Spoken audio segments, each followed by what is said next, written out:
구월동 계시다가 송도만 이사 가셔도 교회로 옮겨버리거든요. 간혹 그런 분들이 계십니다. 간혹 그런 분들이 계시는데, 김포에서 여러분, 경기도 일산에서 매주일 예배로 드리러 온다는 거, 여러분 결코 쉬운 일 아니죠. 그렇죠?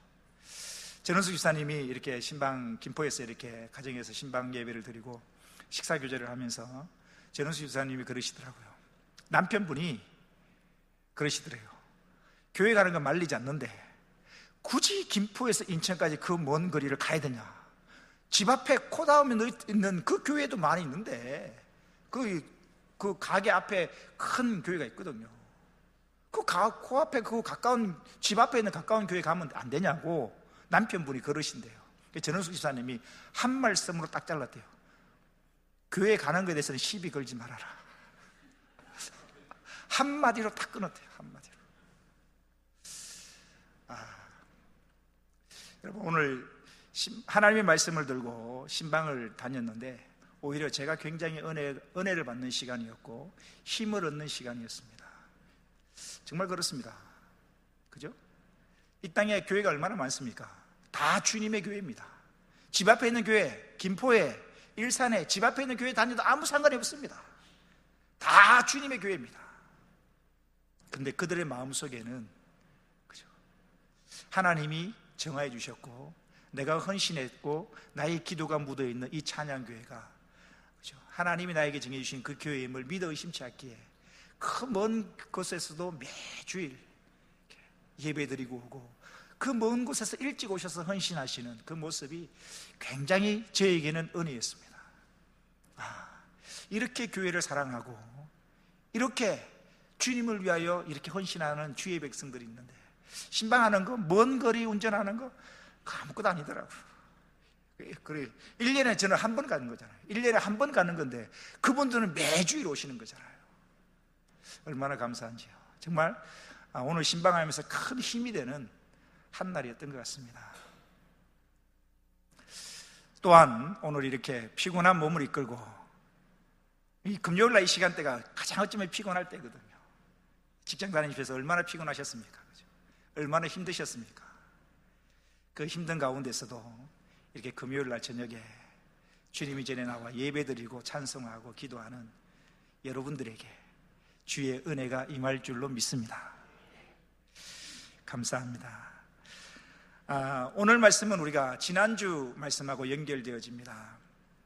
오늘 우리가 이 금요일마다 우리 창세기를 통해서 아브라함에게 대해서 살펴보고 있는데, 창세기 23장에 보면 아브라함의 아내 사라가 이제 세상을 떠나게 되죠. 우리 지난주에 이번 주죠? 지난 월요일날 우리 나서봉 의사님께서 소천하셔서 우리 장례 예배를 다 이렇게 치르고 왔습니다만은, 사람은 그런 것 같아요. 이 땅에 온 이상 반드시 돌아간다는 것이죠. 이 세상에 육신의 장막을 벗고 돌아갈 날이 반드시 온다는 것입니다. 그날이 언제일지 모르고 살아갈 뿐이지. 그죠? 찬성학교 목요일날 2기 수업을 하면서 제가 이런 말씀을 드렸습니다. 우리는 이 땅에 태어난 순간부터 우리는 죽음을 향하여 달려가는 사람들이다. 이 땅에 태어난 순간부터 우리는 죽음을 향하여 한 발 한 발 걸어가는 사람들입니다. 물론 우리에게는 죽음이 끝이 아니죠. 그 죽음의 시간이 나에게 남겨진 시간이 얼마일지는 그 누구도 모릅니다. 아브라함에게도 사랑하는 아내 사라가 세상을 떠나게 됩니다. 세상을 떠난 아내의 나이가 127세였고 그때 아브라함의 나이는 137세였죠. 그래서 세상을 떠난 이 아내를 위하여 막벨라 굴을 구입을 하게 되고 그 굴에 사랑하는 아내를 장사를 지내는 모습이 23장에 나오고요. 24장 1절에 보면 이제 보십시오. 사랑하는 아내도 세상을 떠났습니다. 얼마나 적적할까요? 그렇죠? 지난 월요일날 나수봉 사님 돌아가셔서 소천하셔서 화요일날 입간 예배와 수요일날 발인 예배, 하간 예배를 드리고 남편 우리 박정진 집사님을 보고 하간 예배까지 다 드리고 그 식사를 같이 이렇게 박 집사님하고 했습니다. 박 집사님이 굉장히 많이 야유했거든요. 집사님이 제 옆에서 식사하시면서 그러시더라고요. 목사님, 아픈 사람도 아픈 사람인데 옆에서 병 간호하는 것도 굉장히 힘든 일입니다. 그렇죠. 여러분, 힘든 일이죠. 굉장히 많이 야유했어요. 박 집사님 굉장히 많이 야유셨고, 권사님이 소천하신 것에 대하여 충격이 있으셨는지 식사를 하시는데 손을 계속 좀 떠시더라고요. 이렇게 계속. 그래서 제가 떨고 있는 손을 꼭 잡으면서, 집사님 건강을 챙기십시오. 식사도 많이 하시고 건강을 챙기셔야 합니다. 일평생 살아온 이 사람이 스트레스 받는 것 중에 가장 극심한 스트레스가 뭐냐면, 우리 학생들도 있지만 공부하는 스트레스가 아니라, 인간에게 있어서 가장 극심한 스트레스는 평생 함께 살아온 동반자, 배우자가 세상을 떠났을 때 받는 스트레스가 가장 극심한 스트레스입니다. 그렇죠? 결혼하시고 한 50년 이상을 같이 사셨을 것입니다. 5, 60년을 같이 사셨을 것입니다. 함께 동고동락을 했던 그 배우자가 세상을 떠난 것입니다. 얼마나 마음이 적적하고 힘들겠어요. 오늘 아브라함이 그랬거든요. 사랑하는 아내를 세상 떠나보내고, 나이는 늙었고, 아들은 이삭은 하나 있는데 얘 아직 결혼도 안 했고, 그래서 이제 시급한 일이 뭡니까? 남아있는 이 아들, 하나밖에 없는 아들 이삭을 결혼시키는 거죠. 아내라도 있으면 아내와 오순도순 살 텐데 아내는 세상을 떠나고 있고, 이제 남아있는 피부치 아들 하나, 그 이삭을 결혼을 시켜서 배우자를 만나 결혼하고, 그죠? 결혼시키고 손자를 보고 자손을 보는 것이, 그게 이제 아브라함이 낙이 되어지는 것이죠. 그래서 24장에 보면 아브라함이 자신의 종에게 이 아들 이삭을 위하여 배우자를 찾도록 부탁하는 부분이 나옵니다. 그런데 지금 아브라함은 가나안 땅 헤브론에 거주하고 있는데요, 아브라함이 자기 신의 종에게 부탁을 합니다. 이 가나안 땅 여인들 중에서 배우자를 찾지 말고 내 고향, 내 친족에게 가서 이 이삭을 위하여 배우자를 찾아라. 그 부탁을 종에게 합니다. 그래서 종이 아브라함에게 맹세를 하고 이 아들 이삭의 배우자를 찾기 위하여 길을 떠나는 모습, 그리고 그 과정에서 리브가를 만나는 모습이 오늘 본문에 기록되고 있습니다. 본문 10절 말씀을 같이 한번 읽어볼까요? 본문 10절입니다. 시작. 이에 종이 그 주인의 낙타 중 10匹를 끌고 떠났는데 곧 그의 주인의 모든 좋은 것을 가지고 떠나 메소포타미아로 가서 나홀의 성에 이르러, 이 종이 주인의 명령을 받들고 주인의 고향, 주인의 동족, 친족에게 가서 이 사랑하는 아들의 배우자를 찾기 위하여 떠나는데 그 주인 아브라함의 낙타 중 10匹를 끌고 떠났다라고 되어 있습니다. 이 낙타는요, 광야를 여행함에 있어서 없어서는 안 될 중요한 동물입니다. 뿐만 아니라 이 아브라함이 있는 이 족장 시대에는 낙타는 부의 상징이 되기도 합니다. 즉 낙타의 숫자를 가지고 부유함을 측정하기도 했던 것입니다. 근데 오늘 본문에 보니까 이 아브라함의 종이 아브라함의 소유 중에 낙타를 10匹를 끌고 떠났다라는 것을 봐서 낙타 한 마리만 있어도 굉장히 큰 부자고 부유한 것으로 느끼는데요, 10匹의 낙타를 이끌고 종이 떠난 것을 봐서 아브라함은 굉장한 부자인 것을 알 수가 있습니다. 제가 이집트 선교사님 선교지 탐방을 갔을 때 시내산이나 그 시내 반도 내에서 이 베두인들이 지금도 관광객들에게 낙타를 태워주고, 이렇게 그 낙타를 한번 이렇게 태워주고 그 마당을 이렇게 한 바퀴 돌고, 얼마인지는 모르겠는데, 제가 안 타봤는데 얼마인지는 모르겠는데 관광객들 들고 낙타를 태워주고 이렇게 돈을 받는 베두인들이 있어요. 시내산에 가면 그 집결지에서 올라갈 수 있는 데까지는 낙타를 타고 올라가면 낙타를 태워주고, 앞에서 베두인이 낙타를 끌고 이 낙타를 태워서 관광객 타고 이렇게 끌어주고, 그래서 지금도 낙타 때문에 생계를 베두인들은 이어가고 있거든요. 그래서 베두인들 중에서는 낙타 한 마리도 없는 사람이 돈을 이렇게 모아서 자기 낙타 한 마리를 가지는 것이 그들에게 소원이기도 합니다. 굉장히 중요합니다. 그런데 지금 아브라함에게는 그 아브라함의 종이 10匹의 낙타를 이끌고 떠날 정도로, 그죠? 굉장한 아브라함은 부자였던 것을, 부유했던 것을 우리가 발견할 수 있고요, 뿐만 아니라 물질적으로 풍요했을 뿐만 아니라 10절에 다시 한번 보시면 이렇게 나옵니다. 이에 종이 그 주인의 낙타 중 10匹를 끌고 떠나는데 곧 그의 주인의 모든 좋은 것을 가지고 떠났다라고 되어 있습니다. 이삭의 신부를 맞이하기 위해서 준비한 예물들이 물질적인 면에서 풍부했을 뿐만 아니라 질적인 가치에서도 굉장히 귀중하고 좋은 것들, 좋은 예물들을 가지고 떠났음을 알 수가 있습니다. 다시 10절을 보십시오. 이에 종이 그 주인의 낙타 중 10匹를 끌고 떠났는데 곧 그의 주인의 모든 좋은 것을 가지고 떠나 메소포타미아로 가서 나홀의 성에 이르렀다. 드디어 나홀의 성에 도착을 했다라는 것입니다. 이 나홀이 누구냐면 아브라함의 친동생입니다. 먼저 한번 볼까요? 창세기 11장 27절에 보면 아브라함의 족보가 나오는데 보십시오. 데라는 아브라함의 아버지입니다. 데라의 족보는 이러하니라. 데라는 아브라함과 나홀과 하란을 낳았다. 삼형제를 낳았다는 겁니다. 근데 이 하란은 누구냐? 조카 롯. 하란은 롯을 낳았다라고 했는데 이 롯을 낳은 하란은 일찍 죽습니다. 그래서 아브라함에게는 형제가 아브라함, 나홀, 하란 삼형제가 있었는데 하란이 롯을 놓고 먼저 죽게 되고 아브라함과 나홀 두 사람이 남게 됩니다. 그런데 떠날 때 아브라함은 가나안 땅을 향해 떠나게 되고 이 나홀은 하란에 그대로 머물게 됩니다. 그래서 지금 아브라함이 종을 시켜서 이삭의 배우자를 찾을 때 어디를 가느냐? 내 친족, 그러니까 지금 아브라함의 동생 나홀이 살고 있는 그 하란 지역에 가서 이제 이삭의 배우자를 찾는 모습이 있는데요. 지금 아브라함이 살고 있는 곳은 어디냐? 가나안 땅 헤브론인 곳입니다. 가나안 땅 헤브론에서 이 나홀이 살고 있는 이 하란까지 거리가 약 800km 이상이 됩니다. 굉장히 먼 거리입니다. 보통 낙타를 이끌고 사람이 하루 동안 이동할 수 있는 거리를 평균치로 치면 부지런히 걸어도 약 40km를 하루 동안에 걸을 수 있는데, 그러면 800km로 간다면 약 20일 이상을 가야만 되는 굉장히 먼 거리인 것입니다. 그 먼 거리, 800km 이상 되는 그 먼 거리를 이 아브라함의 종이 이동을 해서 드디어 이 가나안 땅 헤브론을 떠나서 이 메소포타미아의 나홀의 성에 도착을 했다라고 성경은 기록하고 있습니다. 11절을 보십시오. 그 낙타를 성 밖 우물 곁에 꿀렸으니 저녁 때라. 여인들이 물을 기르러 나올 때였더라 라고 되어 있습니다. 물이 귀했던 고대 근동 사회에서 이 우물은 마을을 이루는 데 있어서 가장 필수적인 요소이기도 합니다. 물이 있어야 부락이 형성되어지는 것입니다.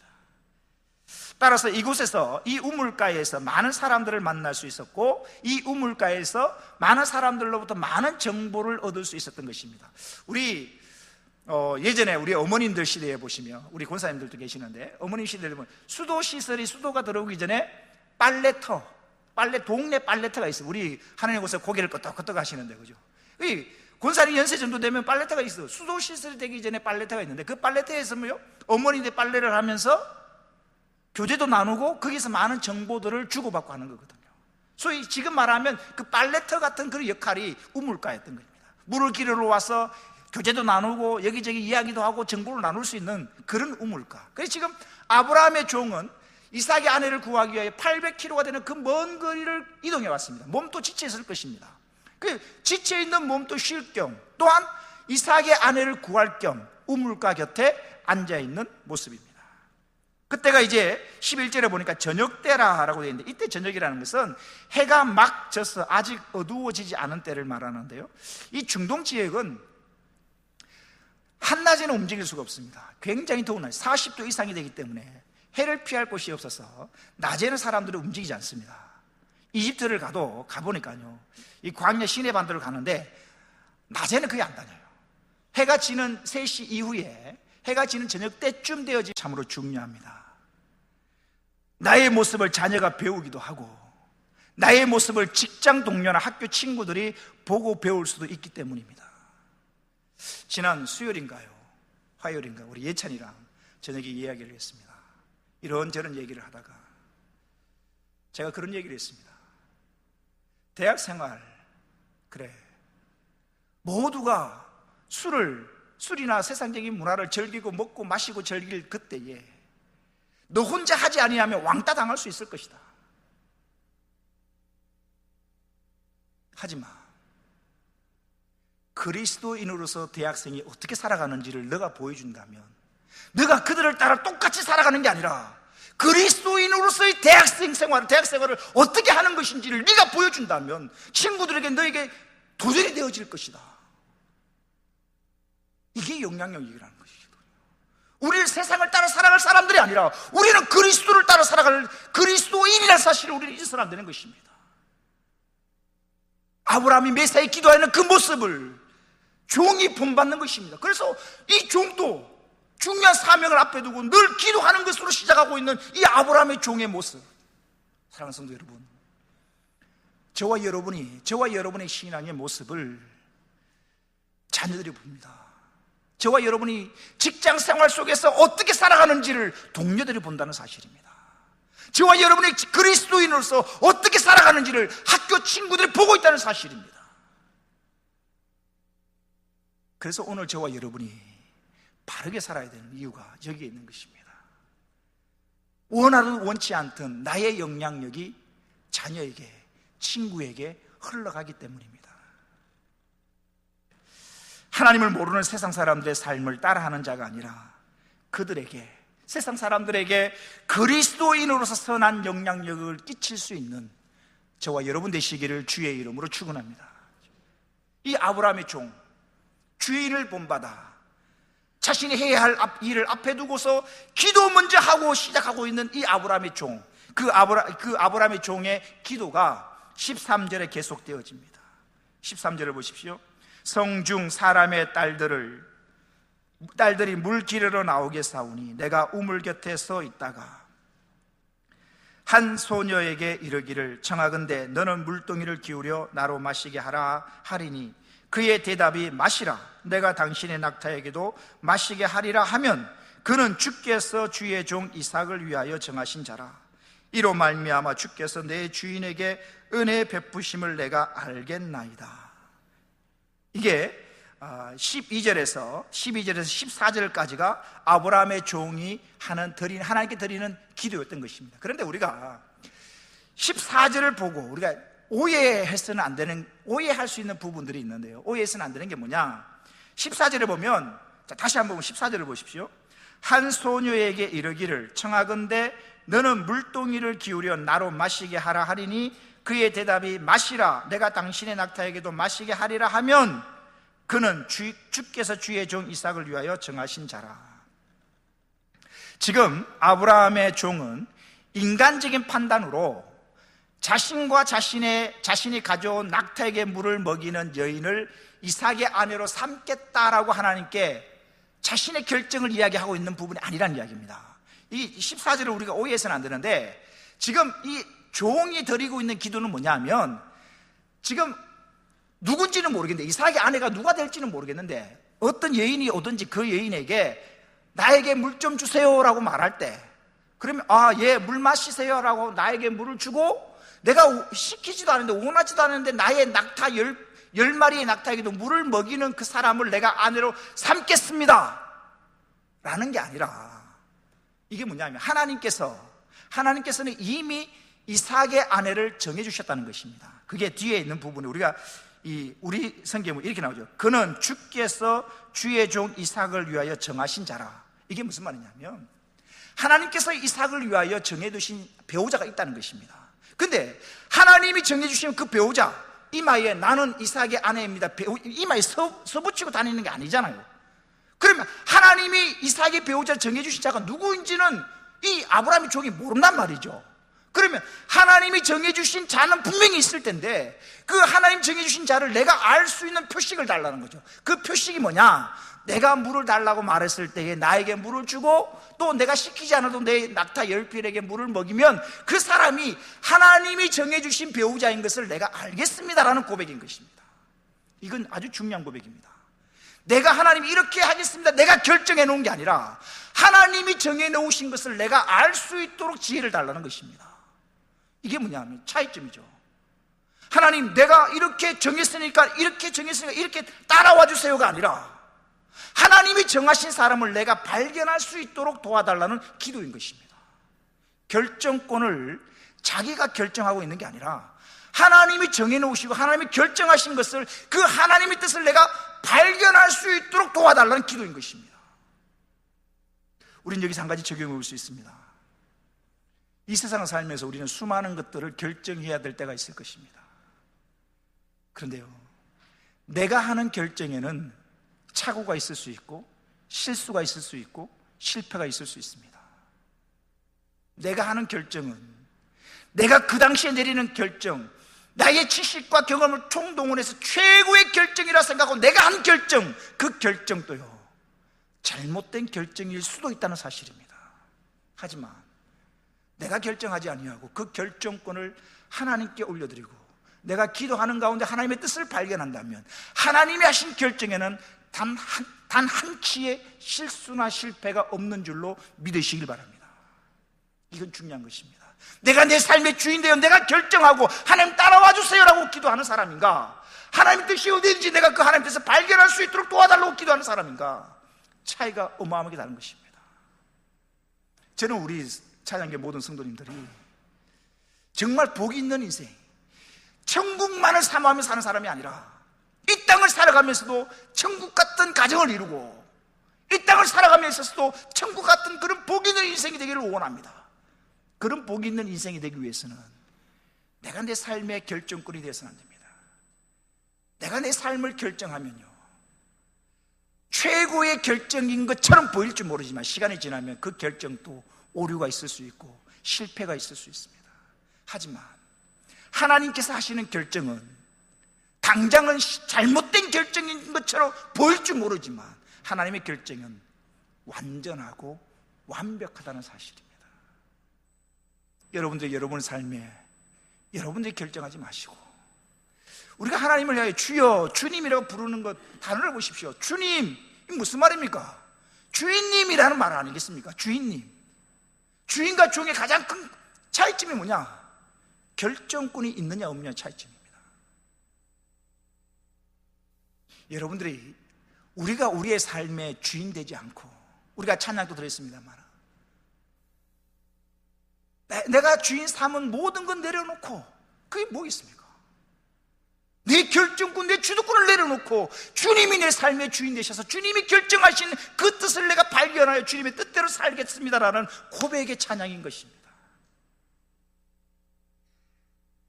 저와 여러분의 삶에 우리가 주인 되지 마시고 하나님께 기도함으로 하나님께서 내 삶의 주인 되셔서 하나님의 뜻을 발견하며 하나님의 뜻을 이루어드릴 수 있는 삶을 살 수 있는 저와 여러분 되시기를 주의 이름으로 축원합니다. 이 아브라함의 종의 기도는 그런 의미인 것입니다. 하나님께서 이삭을 위하여 주인의 아들을 위하여 그 배우자를 이미 정하셨을 텐데 하나님 정해놓으신 그 배우자를 내가 알 수 있는 표식을 이렇게 달라고 요구하고 있는 이 아브라함의 종의 기도, 이 하나님의 마음에 합한 이 기도를 하고 있는 이 아브라함의 종의 기도를 하나님 들으셨을까요? 안 들으셨을까요? 기도가 마치기도 전에 하나님 응답해 주십니다. 보십시오. 15절입니다. 말을 마치기도 전에 리브가가 물동이를 어깨에 메고 나오니 그는 아브라함의 동생 나홀의 아내 밀가의 아들 부두엘의 소생이라. 말을 마치기도 전에 하나님께서 응답해 주시는 모습입니다. 하나님께서는 당신의 뜻에 합당한 기도는 신속하게 응답하시기도 합니다. 우리 이사야 65장 24절 말씀 같이 한번 읽어볼까요? 시작.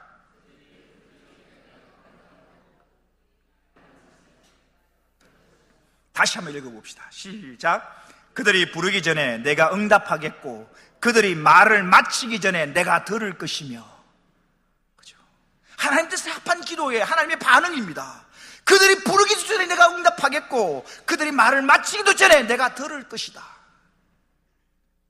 찬성학교 2기 수업을 할 때 목요일날 2기 수업을 하는데 어제 아니고 지난주 수업을 다 하고 이렇게 나눔 시간에 우리 백덕기 집사님께서 이런 말씀하시더라고요. 하나님께서는 내 기도는 참 잘 들어주시는 것 같습니다. 이런 말씀하시더라고요. 은근 부럽더라고요. 여러분 기도 제목이 있으면 우리 백 집사님께 부탁을 하십시오. 백 집사님의 기도는 하나님 잘 들어주시는 것 같아요. 이 간증을 이렇게 한번 하셨는데 이런 말씀을 하셨어요. 일을 수요일 날이었습니다. 수요일 날 백 집사님의 간증이었는데요.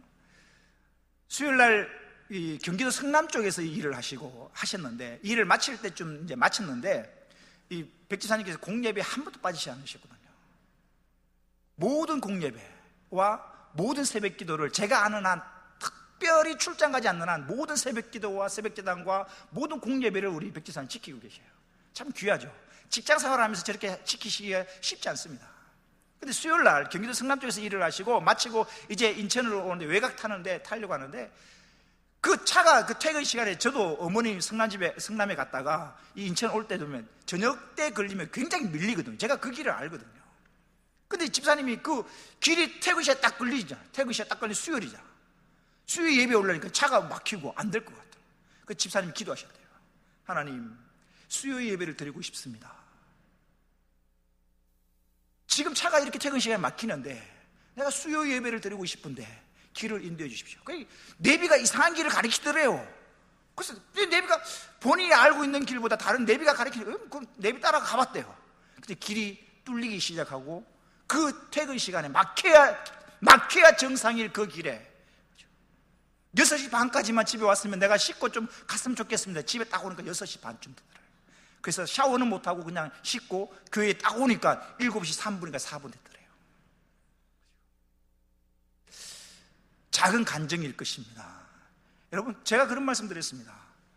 백지사님 만약에 마음속으로 수요 예배를 사모하지 않고 퇴근 시간에 아이 막히면 뭐 수요 예배 못 가, 오늘 하루 빠지지 뭐, 막혀서 어쩔 수 없지 뭐 라고 기도하지 않았더라면 그건 간증거리가 안 될 것입니다. 그러나 기도하신 것입니다. 하나님, 수요 예배를 드리고 싶습니다. 근데 지금 퇴근 시간에 차가 막힙니다.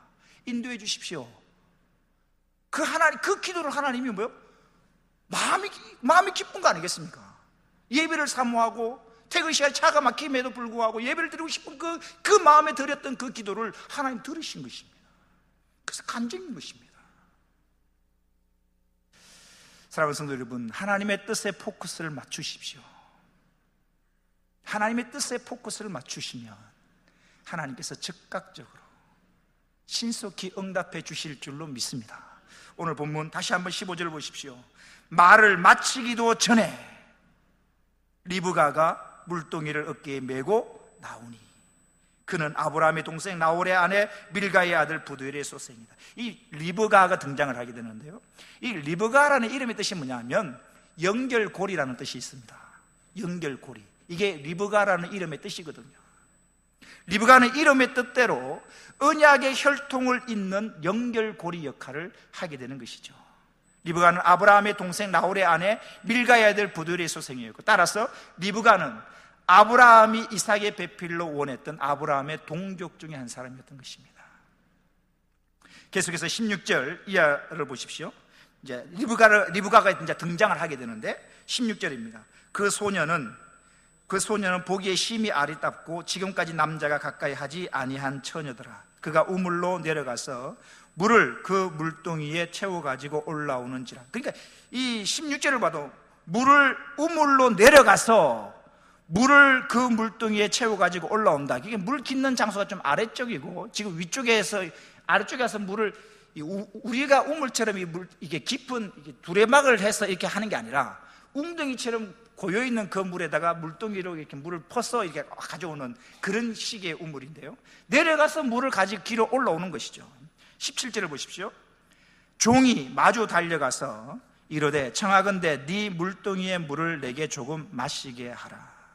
우린 여기서 또 한 가지 중요한 단어를 발견할 수 있습니다. 17절 다시 한번 보시면 리브가가 우물을 깃고 올라오는 모습을 발견한 이 아브라함의 종이, 17절에 종이 마주 뭐해서? 달려가서. 이 달려가서라는 이 단어를 언제 어떤 상황 속에서 이 달려가서라는 단어를 쓰는가?